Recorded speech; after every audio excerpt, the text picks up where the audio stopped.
There are 3 ingredients that go in every presentation you will deliver. There is the content, what it is you are going to put in your conversation or presentation. There is the structure of how you organize your remarks, and then you add the opening and closing scripting. Next, you work on the delivery.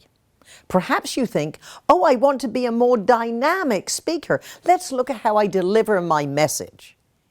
Important as how your delivery is, if you have a strong, logical, conversational structure with good scripting, your delivery will be easier for you to be professional.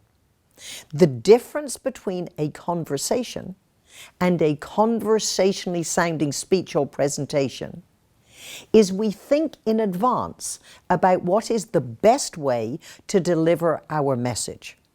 Do not use words in a presentation that you would not use in conversation. However, we want our remarks to be tighter and more specific.